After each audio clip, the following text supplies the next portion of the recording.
Men and women in service for the United Nations, we present a rebroadcast of Blondie, starring Arthur Lake as Dagwood Bumstead and Penny Singleton as Blondie. Before we get on with the show, here's a special musical selection by that sensational new band, Frankie Carl and his orchestra.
Well, today is the day that Mr. Dithers is getting out of the hospital, and Dagwood and Blondie, and of course Mrs. Dithers, have gone to the hospital to help him leave.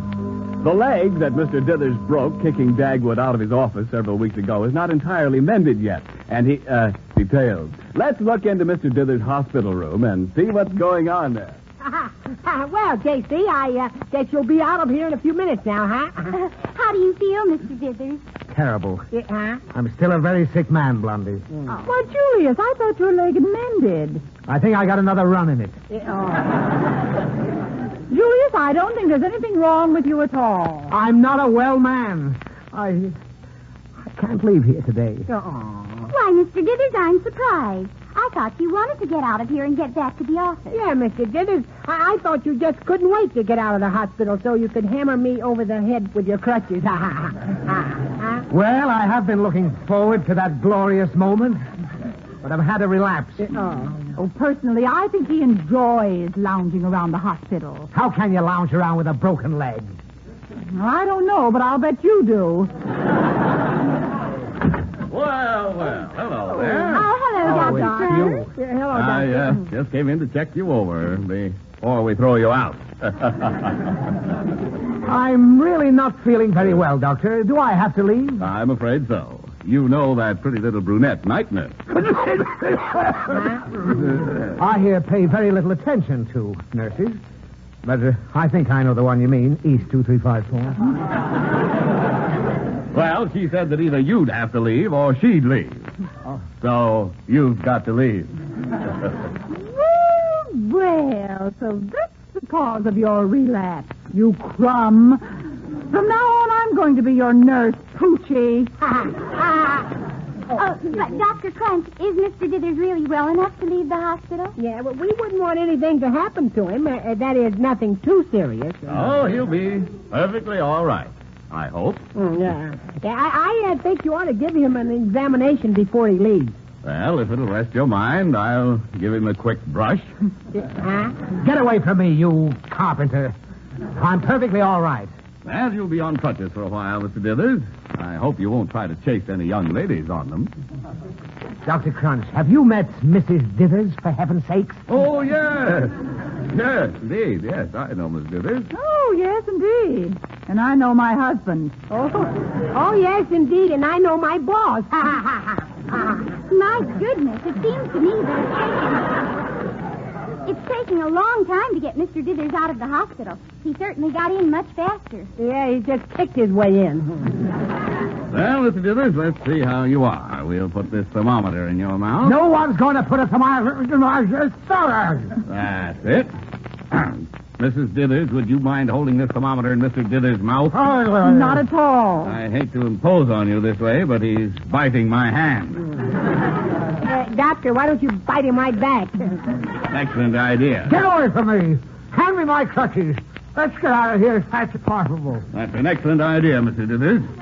Oh, before you leave, here's a little souvenir of your visit here. What is it? My bill.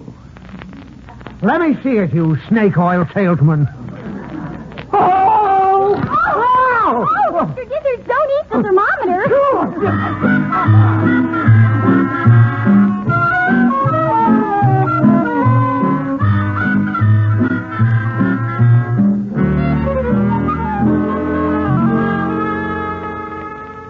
Now, wait a minute, girls.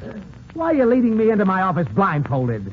It's hard enough for me to get around on these crutches. What's going on? Oh, we've got a little surprise for you, Julius. Yes, Mr. Dithers. Cora and I have fixed your office up while you've been in the hospital, and we want you to be surprised. Bumstead.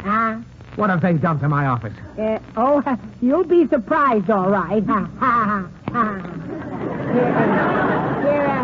why don't you sit right here in your chair, Mr. Dithers? Oh, where is my chair? I'm blindfolded, you know. Oh, yeah. I can't feel anything but air underneath me. Yeah, I know how you feel, J.C. Once I sat down where a chair wasn't, and I didn't sit down again for 2 weeks. Go ahead, All right, I found it. Now take the blindfold off, will you? Wait a minute. I want to get out of the office first. Why, Dagwood, aren't you going to stay and see how surprised Mr. Dithers is when he sees his surprise? No, thank you. I'd rather not, thank you.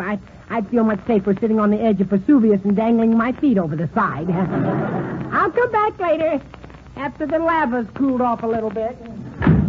Well, come on. What awful things have you females done to my office? Oh, now, Mr. Dithers, we've just fixed it up a little, and I'll bet anything that it's the darlingest office in town. Oh, no. Take this blindfold off. All right, now, Julius, hold still. There we are. Surprise! Surprise! Good grief. Put the blindfold back on again. Oh, Julius, don't you like it? Why, Mr. Dithers, don't tell us you're not crazy about the lovely lace curtains on the window. Oh, no. I haven't seen them. Look at your desk, Julius. We put a cute little ruffled skirt all around it. Oh. Isn't it lovely? It's just like the skirt around my dressing table. Oh. Did it have to be pink? What in the world is that thing where the water cooler used to be? That is the water cooler, Julius. Oh, yes, we just put a slip cover over it. Oh. It was sort of ugly looking, and now I think it's kind of sweet. Why didn't you put pants on the pencils?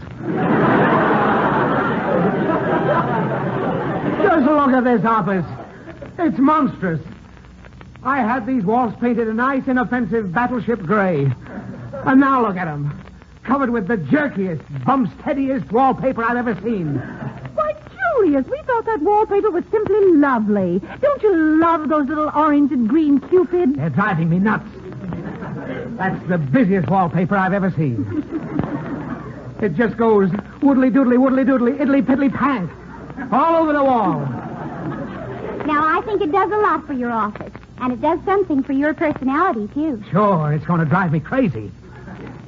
I may look perfectly sane right now, but don't be surprised if I start going... Oh, well, at least you like the little blue and red bows we put on the filing cabinet. Oh, I hadn't seen that. Oh, this is terrible. You've ruined my office. I'll have to have the whole place done over again. Oh, Julius, you mean you don't like it at all? Oh, Mr. Dithers, and we worked so hard to get everything cleaned up and to make the office really dainty. But I'm not the dainty type. Well, you could try to be. Never. I'll bet I'm the only man in the world who's got what's practically a hand-embroidered office. Why, this place looks more like a boudoir. Even smells like a boudoir. Well, Julius, we did spray a little toilet water around. No! I knew it. Blondie, I think we'd better just sort of sneak out. I'm afraid we made too many changes at once. Oh, but Cora, that shouldn't make his eyes look so glassy. We'll go shopping and come back later. Well, goodbye, Mr. Dithers. Goodbye, Julius. Oh, if anyone came into this office and saw it now, they'd call me Julia Dithers. Bumstead! Come into my office. Coming, Mother. Bumstead. Oh, Look at my office. I don't see anything. Well, open your eyes. Do I have to look, Mr. Dithers? I did. Oh, my. It is sort of an interesting nightmare, isn't it?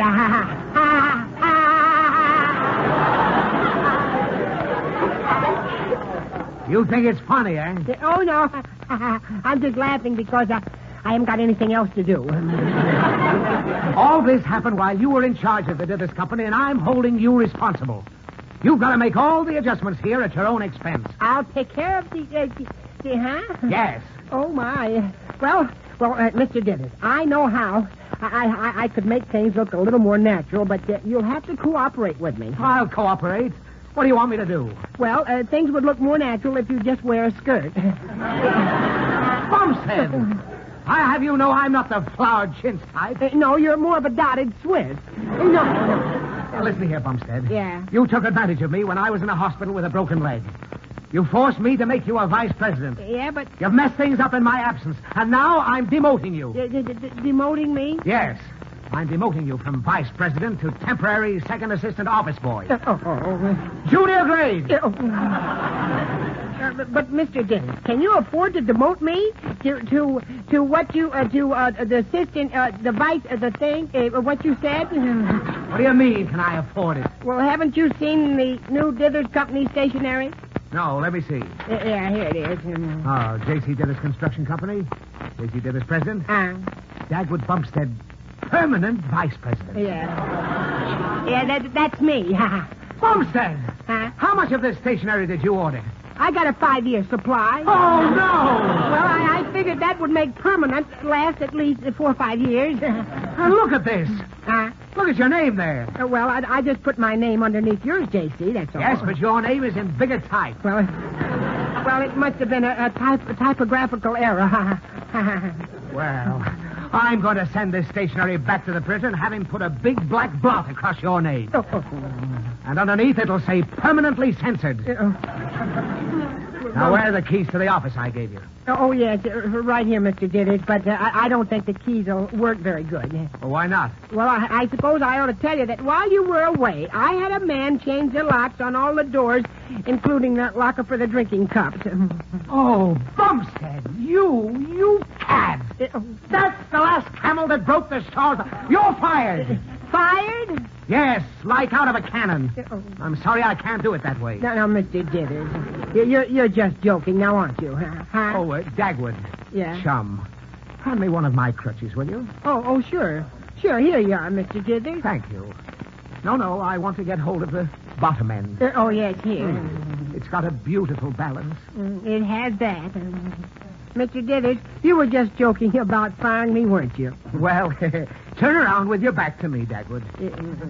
Like this, huh? Yeah, now stoop over and pick up that pin. Oh, sure, I'll get it. Now a good swing. Now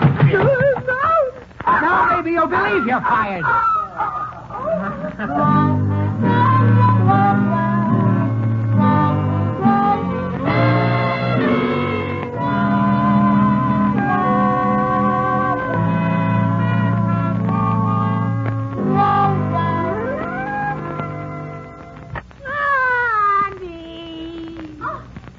What's the matter?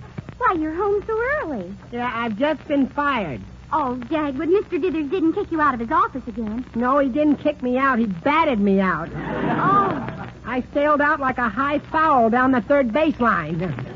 I really didn't think he'd fire me, Blondie. Well, Dagwood, Mr. Dithers is sort of upset today. He really didn't appreciate what Cora and I did to his office. Why, I'll never know. I thought his office was adorable. Yeah, well, let's get back to me, honey. I'm a tragic figure. I'm the only man in America unemployed. Now, Dagwood, you know that Mr. Dithers needs you. Yeah, but Mr. Dithers doesn't know that. Well, why don't we just wait until he finds out and hires you back? Well, that's okay, but what'll we do for money all those years? All right, dear. I know you're worried about it. You know when Mr. Dithers wanted to get you back to work for him when he fired you before? Yeah. He tried a sob story on you. Why, he almost had you in tears. Yeah, I know he did, Blondie. I didn't believe his story, but he told it so well I couldn't help myself. Well, there's no reason you can't go back and give Mr. Dithers a sob story of your own. Get him in tears. Get him so he's sobbing onto his desk blotter. Yeah, but what'll I use for a story? Well, you've got a wife and 2 children and a dog and 5 puppies who like to eat regularly. What more do you want? Yeah, I guess so, but Blondie, I don't know how to go about it. Well, dear, I'll sort of give you a story and coach you, and then I'll go along with you when you see Mr. Dithers. You will? Yes. Now, you'll have to start out by going into his office and saying something like, Mr. Dithers, I didn't come back to the office to complain about your firing me. No, I came back to thank you. To thank you for all the wonderful things you've done for me. And to tell you that it kind of hurts me right here and makes me choke up to think that I'll no longer be working for one of the finest men I ever knew. Yeah, he is a fine man, too. Oh, Dagwood, stop sniffling. What? You've got to make Mr. Dithers break down and sob and not yourself. Oh, yeah, that's right. Now, let's start practicing what you're going to say. Yeah. And when you're good enough, you can try it out on Mr. Dithers.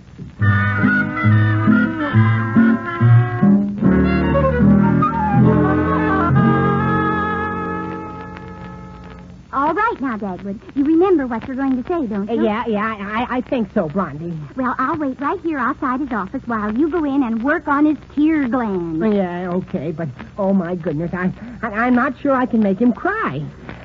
I should have brought an onion along. That's all right, Dagwood. I brought one. Here, put it under your own eyes. Here, like this. Hey, you'll have me in tears. Well, that'll make it look authentic. Oh. And remember when you say it kind of hurts me right here. For heaven's sake, don't reach for the handkerchief in your hip pocket. No, I won't. I guess I'm ready. Now, get to the side of the door, Blondie. I'm going to knock. All right. Good luck, dear. Yeah. Well, who is it? It's just Dagwood, your faithful friend. Come in, if you dare. Hello, faithful friend. Oh, lassie, go home. Faithful friend. What did you want? What did I want? Oh, yes. Mr. Dithers, I didn't come back to the office to complain about you firing me. No, I came back to thank you. To thank you Thank you for? Thank you. To thank you for all the wonderful things you've done for me and to tell you it kind of hurts me. Right here. Where? Right here. That's indigestion. Well, it could be appendicitis, couldn't it, huh? Well, let's hope it's nothing trivial. No. Finish what you were going to say and scram. Oh, scram? Well, wait a minute. I was going to say that excuse me for a minute, Mr. Dithers. Blondie, where was I? I wanted to tell you that it kind of hurts me. Oh, yeah, thanks. Well, what was that? I just stuck my head outside to sneeze a minute. What happened to the sneeze? It evaporated. Mr. Dithers, I wanted to tell you that it kind of hurts me right here. You said that. Oh, yes, I did. And it makes me choke up to think I'll no longer be working for one of the finest men I ever knew. Why, thank you, Dagwood. You've been a real friend. A good pal and a buddy to me. And I'm going to miss your cherry smile and pleasant voice. Why, Dagwood, this is almost touching. And, Mr. Dithers, I always think of you as being a kind, pig-hearted. Pig-hearted? Oh, excuse me, old friend. I mean pig-headed. No. Bumstead. No, I meant big-headed. No. You mean big-hearted. Well, I did? Oh, yes, I did. Excuse me a minute. I feel a sneeze coming on again.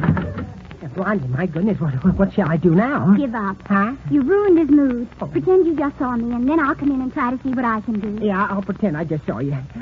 Oh, hello there, Blondie. Oh, hello there, dear. Oh, hello, Mr. Dithers.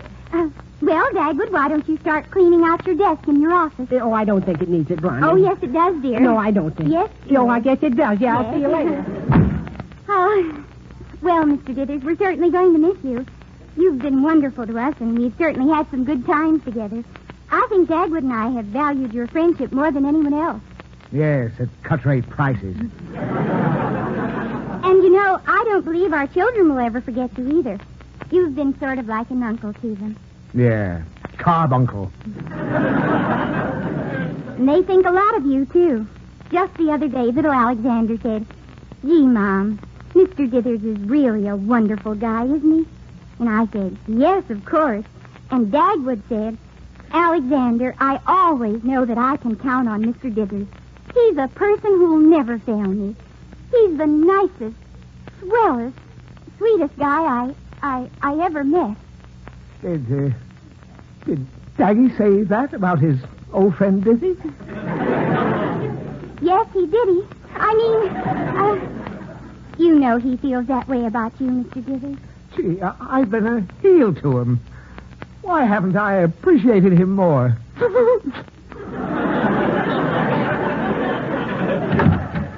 Hey, how you doing, honey? Are you breaking him down? Oh, Dagwood! I'll wait outside. Blondie, you were just handing me a sob story. Okay, Bumstead, scram. Hey, now, Mr. Dithers, don't get upset. You need me here. I need you like I need a hole in my head. Oh, now come on, Mr. Dithers. Hire me back. You know, it's really almost a sin to fire a vice president. It just isn't being done anymore. Just a minute, Dagwood. Huh? I think it would be better to let Mr. Dithers fire you, and then you can sue him for spanking you with his crutch. Huh? And you can collect, too. Hey, that's right, Blondie. And you know how Mr. Dithers always gets into trouble in court, calling the judge an nincompoop. Yeah, I think it's a good idea. Well, go ahead and sue me. Huh? You couldn't prove anything. Is this the crutch you spanked Dagwood with? Yes, and I loved every second of it. Why, Mr. Dithers, look at this. Oh, my. Did he break that across me? Say, the crutch is broken. Oh, yes. So we'll just take this along for evidence. Hey, just a moment. Daggy, old boy. Yes. Well, so long, dizzy old poochie. Come on, Blondie. All right, dear. Goodbye, Mr. Dithers. No, wait. So long, old... Dagwood, I really wasn't going to fire you for good. You really weren't? Oh, no. I just wanted to try to squeeze your salary down a little. I'll hire you back. Vice president again, same salary. Oh, boy, okay. It's a deal. Congratulations, Mr. Dithers. Well, what do you mean? Congratulations on coaxing me back to work for you. Now, Bumstead, don't tease me or I'll run your little finger into the pencil sharpener. Now, boys, you mustn't quarrel. Congratulations, Dagwood. Oh, thanks, Blondie. Oh, you were wonderful, dear. You were so calm and self-assured. Yeah. And so masterful. That's me. And so forceful and dynamic. That's me. Why, you're the most wonderful man in the world. Oh, thank you, honey. Mr. Dithers, What? I want a raise.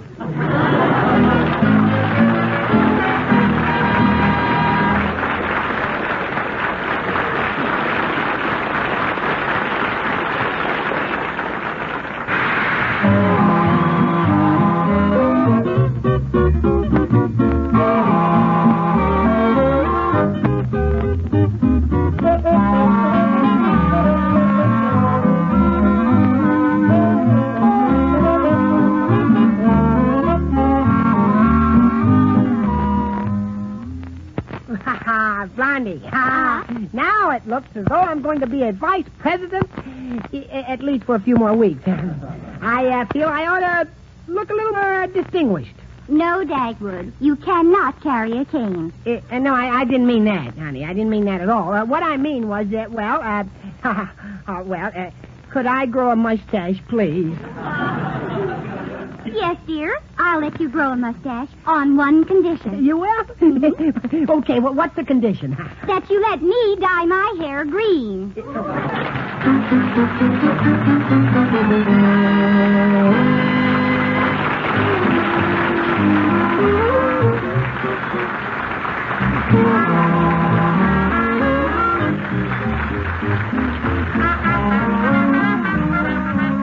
Blondie is played by Penny Singleton and Dagwood by Arthur Lake. The musical score is composed and conducted by William Arthur.